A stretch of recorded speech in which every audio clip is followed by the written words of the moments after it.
Well, it's really not, because they decided that issue in Medellin. They said, first of all, he was 2 years old when he moved here. To say he's a Mexican national, theoretically he is, but really, I can imagine calling the Mexican consulate and saying, I need you to help me, and I've been here all my life for I've moved when I was 2 years old, so I don't think he'd get much results, but nonetheless, it's just a delay tactic, because the same issue brought up. Remember Medellin, the guy was involved in that killing of Cantu killing, that guy that did the gang killing of the little girl.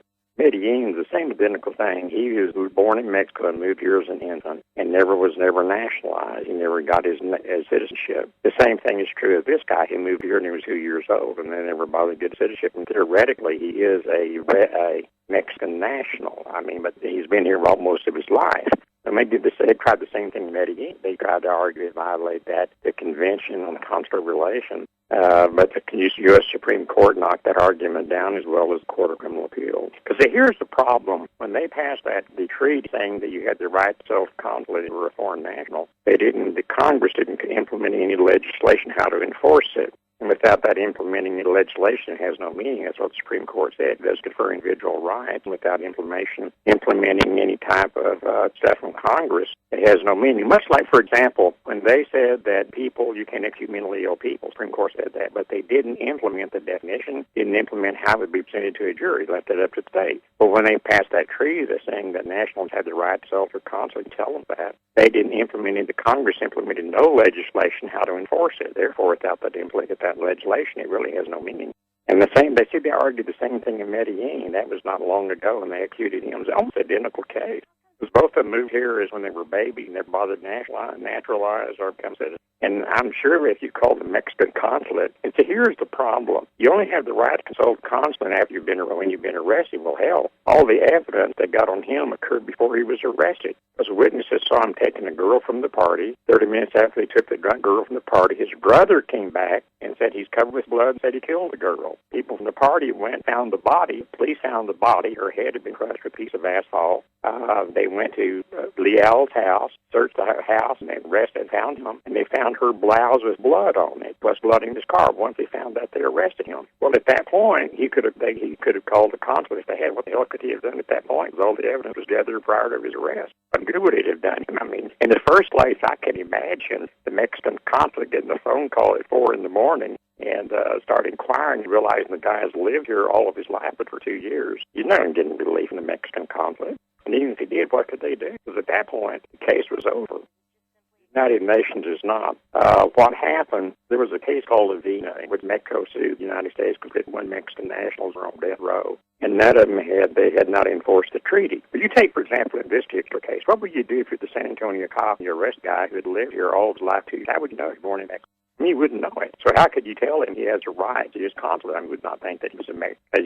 You wouldn't know. Because he's gone to school in San Antonio, went to high school in San Antonio, pretty much for all practical purposes, American. And he would know. And the only thing they're making a big flip about 2 weeks ago, this is the third attempt that Congress made passed a legislation to implement the treaty. And what they're trying to do is get a stay of execution pending the implementation of the treaty. But even if they had a hearing, say, well, what right was violated by him not talking to the consulate, there's no right. There's nothing they could do at that point because all the evidence was gathered before he was arrested. You can't knock out the fact that witnesses saw him leaving the party with the drunk girl. You can't knock out the fact that the brother came to the party 30 minutes later and said, my brother came home covered with blood and said he killed the girl. Can't knock out the fact that they left the party and found the body. Can't knock out the fact police went to the scene and then from there to the house where Leal lived, found the bloody blouse the girl had on and blood in his car and then arrested him. Now, at that point, they're radical. If they knew he was a Mexican national and knew he'd been born in Mexico, if they'd known that, under the treaty, they're supposed to promptly tell him he has the right to see his consulate. They didn't do that.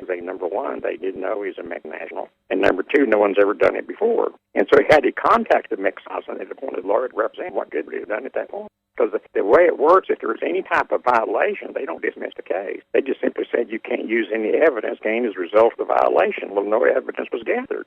It really has no meaning. And all they're doing is what, and I get so irritated, death penalty. They're running our court system. All they're doing is using this as a tactic to get a delay, stay the execution, and that's going to be inevitable anyway.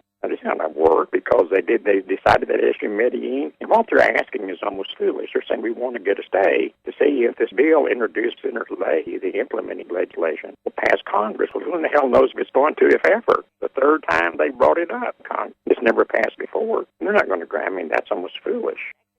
Hell yeah, but you see what I'm talking about? It's really kind of a specious argument, because I want you to imagine what you would do if you were the consulate and someone called you at that point. You realize guy lived here most life. And theoretically, he's a Mexican national, but truth matter, he's more of an American than Mexican national. So what could the most the consulate could have done at that point was give him a lawyer. That's it. So he gets a lawyer hired, and what the hell the lawyer's going to do? He can't knock out prior facts. They're there. Didn't do a confession, so they can't knock that out. That treaty is really designed for people that are going to a country, like visiting, or going to a country to work on a work visa. But they're going to come back to the state. Leal never had any intention of going to Mexico. He was born and raised in San Antonio. And that treaty was not signed for him. Because he just simply didn't bother when he came over here. He was 2 years old. He didn't bother to get his citizenship. And it's not one of those deals where you're traveling to a foreign country and get arrested and you intend to come back to America. Or you're from England or Europe or Arabia or somewhere, and you come to the States as a student and intend to go back home. You're coming here to work and intend to go back home. That's what that treaty is designed for. I mean, this doesn't even fit it. It's just stupid. I mean, it's just absurd. Because, I mean, even if they had 10,000 hearings, it wouldn't accomplish anything. Because, number one, they gathered no evidence as a result of treaty violation. And number two, all the bad evidence covered before he rested. And really, the treaty, although theoretically you could argue that he made national, you wouldn't intend to move back to Monterey. I mean, one of those deals. You couldn't drive into Monterey with a goddamn racehorse.